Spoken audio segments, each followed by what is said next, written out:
अस्सलाम वालेकुम। आज हमारे साथ मौजूद हैं इमरान रियाज खान और मंसूर अली खान। आज का हमारा सवाल है, field marshal army chief general Asim Munir का 10 साल प्लान और माफ़ी कौन मांगेगा।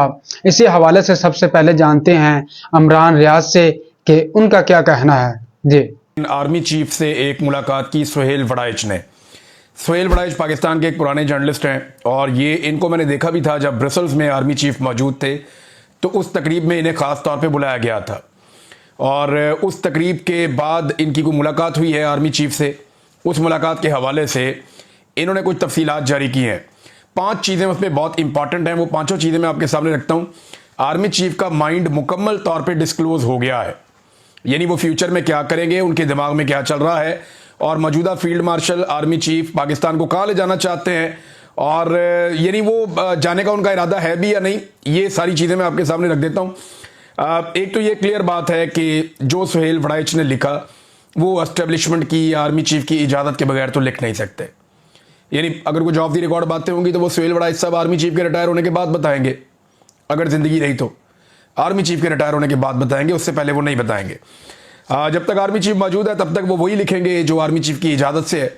तो आर्मी चीफ की इजाज़त से 5 चीज़ें सामने आई हैं। नंबर 1 चीज़ जो है वो माफ़ी का मुतालबा है। नंबर 2 तब्दीली के बारे में अफवाहें। नंबर 3 खारजा पॉलिसी। नंबर 4 मईशत के मामला। नंबर 5 डोनाल्ड ट्रंप, अमेरिका और चीन। अब इसमें जो पहला नुक्ता है ना, जो आर्मी चीफ का स्टेटमेंट सुहेल वड़ाइच साहब ने पढ़ के सुनाया, वो मुझे बहुत अजीब लगा। मुझे लगा कि ये कोई भी बाशऊर आदमी या अक्लमंद आदमी इसको तस्लीम नहीं करेगा।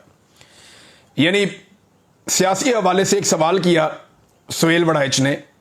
सियासी हवाले से किए गए सवाल पे आसिम मुनीर ने कहा कि सियासी मसालियत सच्चे दिल से माफ़ी मांगने से मुमकिन है।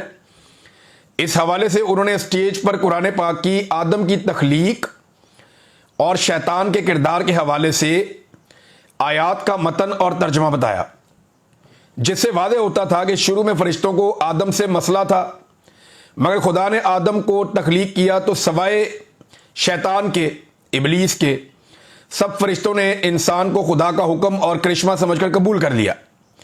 गोया माफ़ी मांगने वाले फरिश्ते रहे और माफ़ी ना मांगने वाला शैतान बन गया। अब ये पाकिस्तान तरीके इंसाफ के बारे में आर्मी चीफ फील्ड मार्शल का माइंड डिस्क्लोज कर रहे हैं सुहेल वड़ाइच साहब, कि वो ये समझते हैं कि जैसे अल्लाह ताला ने कहा कि माफ़ी मांगो और इबलीस ने, शैतान ने माफ़ी नहीं मांगी और बाकी सब जिन्होंने माफ़ी मांग ली वो फरिश्ते हो गए और जिसने माफ़ी नहीं मांगी वो शैतान हो गया।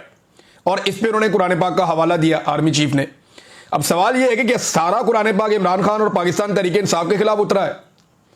क्या कुरान पाक की कोई आयत आपको यह नहीं बताती कि जुल्म नहीं करना, चादर और चार दीवारी का तकद्दुस पामाल नहीं करना, जबरी तौर पर इंसानों को लापता नहीं करना, बेगुनाहों का खून नहीं बहाना, जुल्म जबर और फस्तायत नहीं करनी, ईमानदार रहना है, बेईमानी नहीं करनी, लोगों का मैंडेट चोरी नहीं करना, अमानत में ख़यानत नहीं करनी, रिश्वत, सिफारिश और चोरों डाकुओं का साथ नहीं देना, गवाही हमेशा सच्ची देनी है, झूठ नहीं बोलना। क्या ये सारी चीज़ें, हक के साथ खड़े होना, ये सारा कुछ कुरान पाक में नहीं लिखा हुआ? या पूरा कुरान पाक जो है वो पाकिस्तान तरीके इंसाफ और इमरान खान के बारे में ही आपने आर्मी चीफ ने सुनाना है लोगों को? अब जब भी कभी वो कुरान पाक का हवाला देते हैं पाकिस्तान तरीके इंसाफ पे अटैक होता है। अब ये आप गौर करें ना कि इमरान खान इसलिए शैतान है, इनके बकौल, सुहेल वड़ाइच के बकौल आर्मी चीफ कह रहे हैं कि उसने इबलीस की तरह माफ़ी नहीं मांगी और मुराद रास या फैजुल हसन चौहान या अंदलीब अब्बास या फ़ारूक हबीब या और बहुत सारे, परवेज़ खटक, महमूद खान, ये बहुत सारे बाकी लोग जो हैं जिन्होंने माफ़ी मांग ली वो फरिश्ते बन गए और आप खुदा बन गए। वो तो अल्लाह ताला के कहने पर माफ़ी मांगी थी।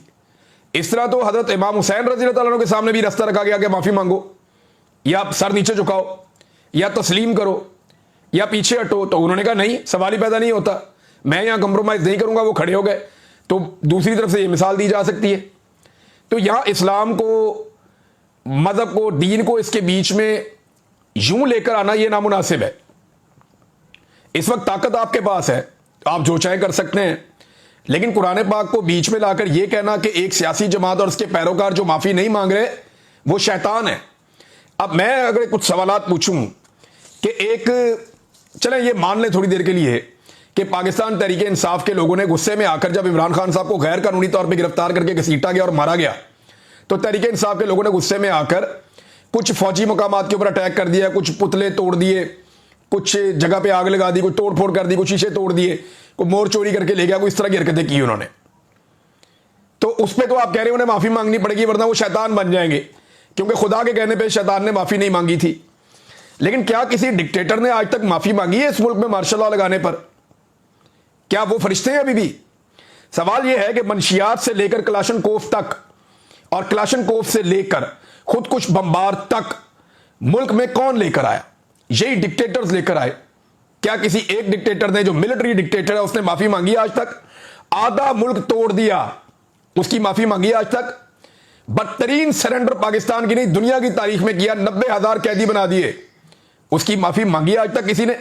قائد اعظم کی بہن کو بدترین رسوا کیا گیا, اس کی معافی مانگی آج تک کسی نے؟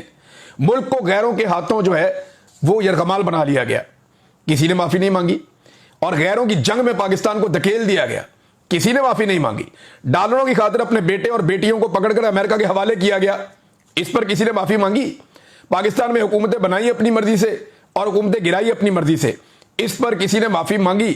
پارلیمان پر حملہ کیا گیا, عدلیہ پر حملہ کیا گیا, ہزاروں گھروں کی چادر اور چار دیواری کو پھلانگ گئے, کیا کسی نے معافی مانگی؟ خواتین کو سڑکوں پر گھسیٹا گیا, عام شہریوں کو اپنے سیاسی فائدوں کے لیے جبری طور پہ لاپتہ کیا گیا, پرامن انسانوں کے اوپر صرف احتجاج کرنے پر براہ راست گولیاں ماری گئیں, ایک سابق وزیر اعظم پہ لگ بھگ 200 کے قریب مقدمے کر دیے گئے. کیا کسی نے آج تک معافی مانگی؟ یہ معافی صرف عمران خان نے مانگنی ہے اور جرائم صرف عمران خان نے کیے ہیں. بھائی جس وقت 9 مئی ہو رہا تھا اس وقت عمران خان صاحب خود حراست میں تھے اور انہیں فوج کے ادارے رینجرز نے گرفتار کیا تھا غیر قانونی طور پہ, جسے سپریم کورٹ آف پاکستان نے اس گرفتاری کو غیر قانونی اور غیر آئینی قرار دیا تھا. اس کے اوپر لوگوں نے احتجاج کیا, پھر جو ہوا وہ آپ کے سامنے. اب پی ٹی آئی یہ کہتی ہے کہ جناب وہ فالس فلیگ آپریشن تھا, جبکہ آپ یہ کہتے ہیں وہ پاکستان تحریک انصاف نے کیا تھا, معافی مانگے. بھئی اگر عمران خان نے سچے دل سے معافی مانگنی ہے, ایک بات تو کلیئر ہو گئی, سارے پاکستانی یہ بات جان لیں, ایک بات تو کلیئر ہو گئی کہ عاصم منیر صاحب نے یہ بتا دیا کہ عمران خان صاحب پہ جو کیسز ہیں وہ قانونی نہیں ہیں, ان کا قانون سے کوئی لینا دینا نہیں ہے, وہ معاملہ صرف اور صرف معافی پہ اٹکا ہوا ہے. کہ یہاں ضد یہ ہے کہ عمران خان کی ہم نے ناک رگڑوانی ہے, عمران خان سے ہم نے معافی منگوانی ہے, معاملہ صرف یہاں پہ اٹکا ہوا ہے. اور وہ شیر کا بچہ جیل میں معافی نہیں مانگ رہا, اس کو روزانہ تنگ کرتے ہیں, تنگ و تاریخ جگہ کے اوپر رکھا ہوا ہے, اس کو باہر نکلنے کو نہیں دیتے, اس کو سہولیات اس سے چھین لیتے ہیں, کبھی بجلی بند کر دیتے ہیں, کبھی انفارمیشن بند کر دیتے ہیں, کبھی ملاقاتیں بند کر دیتے ہیں, اس کے بیٹوں سے بھی اس کی بات نہیں کرواتے. تو یہ جو ساری صورتحال پیدا کی جا رہی ہے صرف اس لیے ہے کہ اس میں کوئی آئین اور کوئی قانون نہیں ہے. قید تنہائی میں اس آدمی کو رکھا ہوا ہے, اس میں کوئی آئین اور کوئی قانون نہیں ہے. یہ سارا معاملہ ایک ضد کا ہے اور انا کا ہے کہ معافی چاہیے عمران خان کی. تو اب اپنا مائنڈ ڈسکلوز کیا آرمی چیف نے کہ سچے دل سے عمران خان صاحب معافی مانگے تو تب جا کے معاملہ آگے بڑھے گا. یعنی لبے لباب اس کا یہی ہے کہ سیاسی مصالحت کا ایک ہی طریقہ ہے, ورنہ ملک میں, اور یہ سیاست میں مداخلت کی بدترین اگزامپل ہے. آج کے بعد اگر D G I S P R کہے یا کوئی اور کہے کہ فوج کا سیاست میں کوئی تعلق نہیں ہے, تو کم سے کم army chief field marshal Asim Munir صاحب کا تو بدترین تعلق سیاست کے ساتھ ہے. یہ ثابت کیا کس نے؟ سہیل وڑائچ صاحب نے, اور آرمی چیف سے ملاقات کے بعد ثابت کیا کہ سیاسی مصالحت میں بھی ان کی ڈیمانڈ ہے کہ ایک سچے دل سے معافی مانگے ایک بندہ. جی عمران ریاض صاحب بہت شکریہ, آپ ہمارے ساتھ رہیے گا. تو ناظرین منصور علی خان سے بات کرتے ہیں. تو منصور علی خان بتائیے گا field marshal army chief general Asim Munir کا 10 سالہ پلان کیا ہے اور معافی کیوں مانگنی ضروری ہے, اس متعلق آپ کا کیا کہنا ہے یہ بتائیے گا. سہیل وڑائچ صاحب کی تقریباً 2 گھنٹے کی ایک طویل ملاقات ہوئی ہے. تو میں ذرا پڑھ دیتا ہوں پہلے, ذرا اس کو جو اس کا جو کانٹینٹ ہے ذرا اس کو دیکھ لیتے ہیں, پھر اس کو ذرا تھوڑا سا اینالائز بھی کرتے ہیں. انہوں نے کہا کہ جی بالآخر وہ پہلی ملاقات بیلجیم کے شہر برسلز میں ہوئی ہے. یہ پہلی ملاقات تھی, میں نے نہ کبھی خفیہ ملاقات کی تھی اور نہ آج کی. یہ ایک عاجز صحافی اور فیلڈ مارشل کی ملاقات تھی جس میں میرے کھردرے سوالات تھے اور ان کے واضح اور شفاف جوابات. بات سیاست سے شروع ہوئی اور بالخصوص ان افواہوں پہ کہ صدر پاکستان اور وزیر اعظم کو تبدیل کرنے پر کام ہو رہا ہے. جنرل عاصم منیر نے برسلز کے جلسے میں اور میرے ساتھ 2 گھنٹے کی طویل نشست میں واضح طور پر کہا کہ تبدیلی کے بارے میں افواہیں سراسر جھوٹ ہیں. So this is point number 1, आप नोट करते जाइएगा. उन्होंने कहा, जब उनसे पूछा गया कि ये सब खबरें तो सिविल और अस्करी एजेंसियों की तरफ से आई हैं, तो उन्होंने कहा कि ऐसा मुमकिन नहीं, दरअसल उनके पीछे हुकूमत और मुक़्तदरा दोनों की मुखालिफ और सियासी अनारकी पैदा करने वाले अनासर हैं. तो पॉइंट नंबर 2, किसी किस्म की कोई तब्दीली नहीं हो रही, और अगर कोई ये चीज़ें फैला रहा है तो बेसिकली वो ऐसे अनासर हैं जो बेसिकली ये रिफ्ट पैदा करने की कोशिश कर रहे हैं इस मौजूदा सिस्टम के अंदर. उन्होंने कहा, अपने अज़ाइम पर उन्होंने स्टेज पर खड़े होकर कहा कि खुदा ने मुझे मुल्क का मुहाफ़िज़ बनाया है, मुझे इसके अलावा किसी ओहदे की ख्वाहिश नहीं, मैं एक सिपाही हूँ और मेरी सबसे बड़ी ख्वाहिश शहादत है.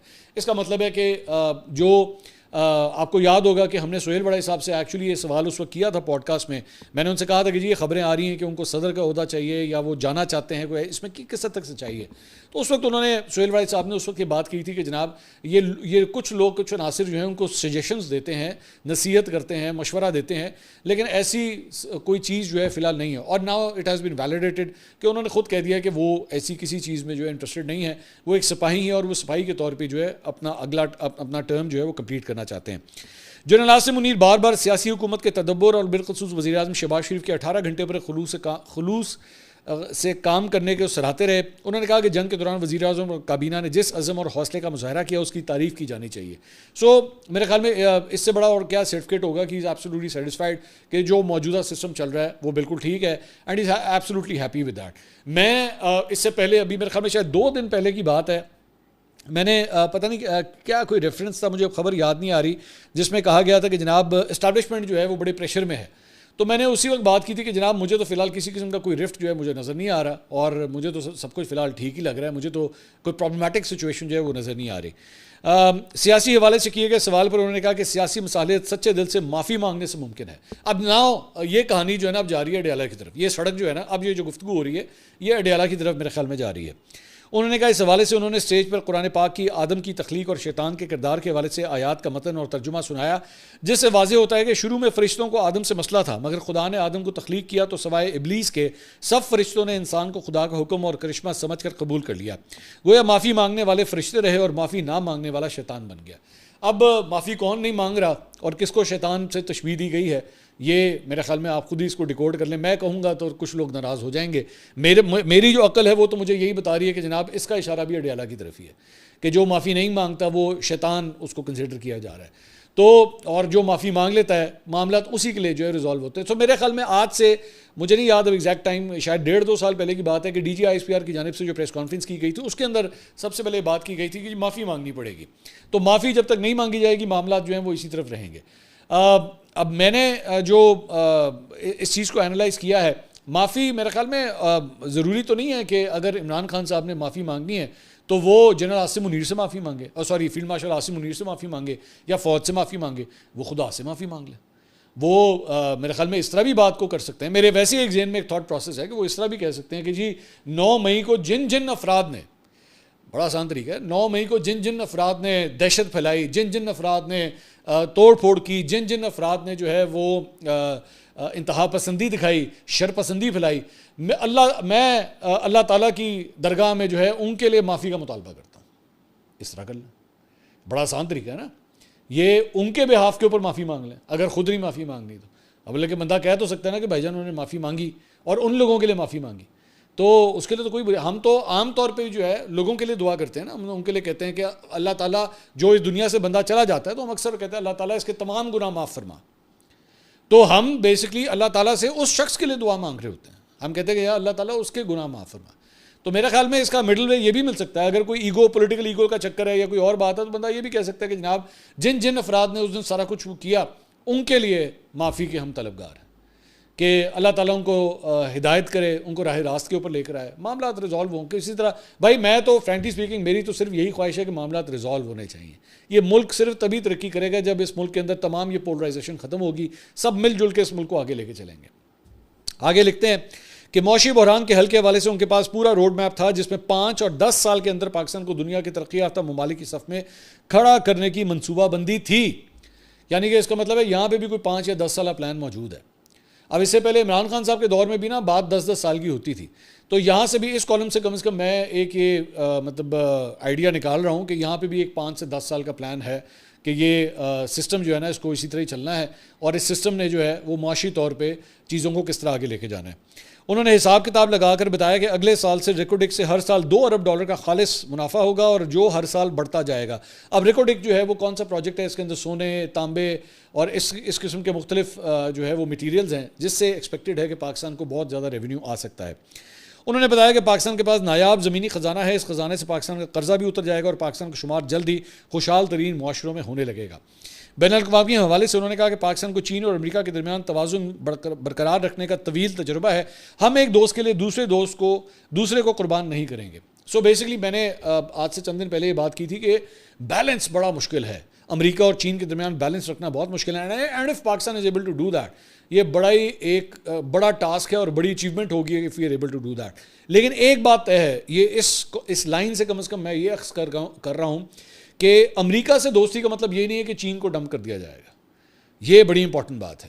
سو یہ میرے خیال میں اس کالم کے ذریعے، اس بات کے ذریعے چین کو بھی یہ پیغام، آئی ایم پریٹی شیور، ذہن میں رکھیے گا کہ اسلام آباد کے اندر جتنی ایمبسیز، جتنے کونسلیٹ، جتنے ہائی کمیشنز وہاں پہ بیٹھے ہوئے ہیں نا، وہ روز رات کو ایک سائفر بھیجتے ہیں. جس طرح ہمارے یہاں سے وہ ایک سائفر آیا تھا نا، آپ کو پتا ہے پوری سائفر کی سٹوری تھی، تو اسی طرح آئی ایم پریٹی شیور کہ آج مختلف ایمبسیز، کونسلیٹس، ہائی کمیشنز کی جانب سے اپنے اپنے ملکوں کو جو سائفر جائیں گے نا، تو سہیل وڑائچ صاحب کا یہ کالم جو ہے نا اس کا حصہ ضرور ہوگا، ان سائفرز کا حصہ ہوگا کہ جناب فیلڈ مارشل کی جانب سے جو ہے نا وہ اس قسم کے بیانات آئے ہیں کہ ہم نے دونوں کے ساتھ جو ہے وہ بیلنس رکھنا ہے. انہوں نے کہا کہ جی نوبیل بین الاقوامی حوالے سے انہوں نے کہا کہ صدر ٹرمپ کی کی خواہش کو جینون قرار دیا انہوں نے، اور کہا کہ پاکستان نے صدر ٹرمپ کے لیے نوبیل انعام کی سفارش میں پہل کی، اب باقی دنیا ہماری پیروی کر رہی ہے. یس آئی ایگری. میرے خیال میں نے بھی اس وقت یہ بات کہی تھی کہ بھائی جان آپ کو اپنا مفاد دیکھنا ہے، اور ڈونلڈ ٹرمپ جو خوش ہوتا ہے نا اس گل تو وہ تاڑے کہتے کہڑا مل جانا. مطلب آپ ذہن میں رکھیے گا، یہ میں آپ کو بتا دوں، نوبیل انعام والوں نے یہ نہیں کہنا اچھا پاکستان سے آیا دے دو نوبیل انعام، اس بنیاد کے اوپر نہیں ہوتا. یہ بیسکلی نامینیشن جو ہے وہ ایک بس آپ سمجھ لیجیے فرضی کاروائی ہے. لیکن اس سے آپ کی جو ڈپلومیٹک ون ہے، آپ کی ڈپلومیٹک موو ہے، ڈونلڈ ٹرمپ کی گڈ بکس میں اگر آپ آ رہے ہیں، آئی ڈونٹ مائنڈ دیٹ، اسے کیا فرق، آپ کا کیا نقصان ہے؟ آپ کو کوئی نقصان ہے اس چیز سے؟ آپ کو کوئی نقصان نہیں ہے. انہوں نے کہا کہ جی فیلڈ مارشل عاصم منیر نے ہر موقع پر بھارت اور اس کے ہندفتہ رہنما مودی کے مضموم عزائم کو بے نقاب کرتے رہے ہیں. برسلز میں بھی انہوں نے جہاں بھارت کو متنبع کیا کہ وہ پراکسیز کے ذریعے پاکستان کے امن کو تباہ نہ کرے، وہاں انہوں نے افغان حکومت کو بھی وارننگ دی کہ طالبان کو پاکستان میں دھکیلنے کی پالیسی بند کی جائے، ورنہ ایک ایک پاکستانی کی خون کا بدلہ لینا ہم پر واجب ہے. انہوں نے کہا کہ ہم نے افغانوں پر سال تک مہربانیاں اور احسانات کیے، اس کا بدلہ اتارنے کے بجائے ہمارے خلاف بھارت سے مل کر سازش کی جا رہی ہے. جنرل عاصم منیر ذاتی طور پر تکبر سے کہیں دور ہیں، حالانکہ عام طور پر حکمرانوں اور جنرلوں کے ارد گرد ہٹو بچوں کا شور ہوتا ہے، مگر وہ گھنٹوں کھڑے ہو کر کم از کم 200-300 لوگوں سے ملے، ہر ایک سے مصافحہ کیا، ان کے ساتھ تصویر بنائی اور ہر ملاقاتی کے ایک آدھ سوال کا جواب بھی دیا. ان کے چہرے پر خوف نہیں بلکہ ہلکی سی مسکراہٹ تھی. ایک دو ساتھیوں نے مشورہ بھی دیا کہ اتنے لوگوں سے ملنا بد انتظامی پیدا کر دے گا، مگر انہوں نے عجز سے کہا کہ یہ لوگ بہت دور دور سے آئے ہیں، ملنے کے خواہش مند ہیں تو ان کا دل کیسے توڑا جائے. اور پھر جب تک آخری اوورسیز پاکستانی ان سے ہاتھ ملا کر رخصت نہیں ہوا، وہ اپنا یہ فرض نبھاتے رہے. ایک سیاسی ورکر نے مجھے کہا کہ اتنا حوصلہ تو سیاسی لیڈروں میں نہیں کہ ہر ایک سے ملنا گوارا کریں. فیلڈ مارشل نے اس عاجز کی معروضات کو کمال مہربانی سے سنا. سب سے بڑی آواز تو یہی ہے کہ سویلین نظام چلتا رہے، اس کو مصلحت اور مصالحت سے مزید نمائندہ بنایا جائے تاکہ واقعی مستحکم پاکستان کی بنیاد رکھی جائے. تو یہ جناب اس کا لبے لباب ہے. اصل کہانی بس یہی ہے کہ معافی منگنی پڑے گی، معافی کے بغیر جڑی کہانی اگے نہیں چلے گی. صدر وزیر اعظم یہیں رہیں گے. کہانی جو ہے وہ 5 سالہ پلان یا 10 سالہ پلان کے اوپر ہے. جی تو ناظرین، آج ہمارے ساتھ موجود ہیں عمران ریاض خان اور منصور علی خان. تو آپ نے ان کے تمام جوابات سنے، ان کا بیان سنا، ان کا اس متعلق کیا کہنا تھا. اور اگلے پروگرام تک ہمیں دیں اجازت. ہمارے چینل کو سبسکرائب کرنا نہ بھولیے گا. اللہ حافظ.